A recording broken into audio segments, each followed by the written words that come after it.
Good morning. This is Judge Alyssa Perez resuming the criminal docket for the 210th District Court for May 26, 2022. All matters being heard today are being heard in accordance with all emergency orders and directives regarding COVID-19.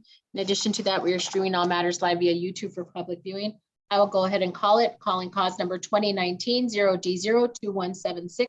State of Texas versus Raul Ontiveros. May I have announcements, please? Roa King for this case.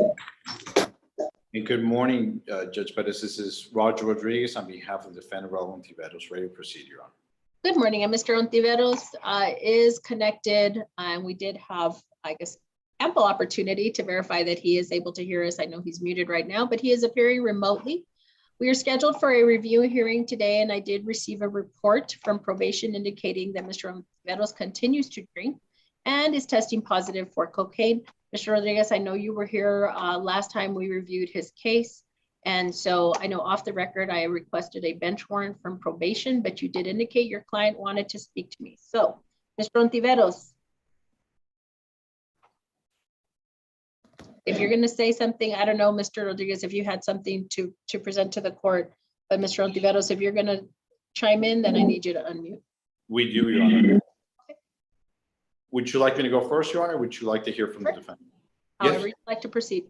So, Your Honor, I understand the court's position. I do. I mean, you hear excuses all day long, and sometimes from some defendants, and sometimes they have legitimate reasons for the mistakes they make. This particular defendant wanted me to just convey to the court, you know, some of the things that have been going on in his life recently. I've known him for 20 years. I've seen him, the ups and downs of his business. He's a self-employed contractor. The times he gets into trouble, it's usually when the economy is problematic. And the thing that keeps landing him in this situation is that he does have 3 herniated discs. Because of his inability to connect with the right resources, despite the fact he's now of retirement age, he has never been declared disabled or he is not retired. And he continues to work when his workers leave him, as they recently have. He ends up doing a lot of the work himself, and that's where the pain becomes unmanageable, and he ends up turning to things that that I have really no tolerance for, which is cocaine. I've had this conversation with him, you know, and I spoke with the probation officer. He indicated that there were options besides, you know, incarceration, and I know that you have the for me to convey this to you. He is in the process right now of applying for retirement apartment. He's now had to move in with his brother, and he was paying $600 a month for his apartment, and now that's gone. He had a truck stolen, and he's a case study in, you know, how the pandemic affected some people. But, you know, I think the one thing that stands out for me is the pain that he's under, you know, with 3 herniated discs, and he keeps going to the wrong thing, but there is a legitimate pain there. And I think that's what he wants to convey to you. I know that I met with him on Saturday, and he's like, you know what, I'm really scared. I'm scared of the court. It's not a reflection of you. He's scared of the authority that he is now facing yet again. And like I said, as well he should be, because quite frankly, Mr. Rodriguez, everything you're telling me, I am not insensitive to. You know, he's getting ready to retire. I see your client, and all he demonstrates is that when he is left to his own devices, he continues to use drugs, he continues to drink. We already had the issue where he was driving. And so that is no longer acceptable. Mr. Ontiveros, I know you want to address the court. Please feel free to do so. I'm done.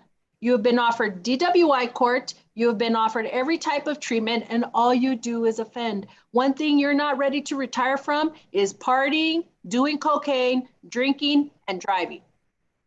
So what else do you have?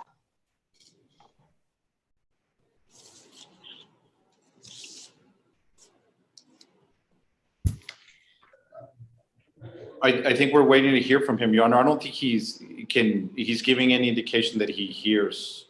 Mr. Ontiveros, is he frozen? I think he's frozen, Your Honor. Yeah. Yes, Judge, I believe so.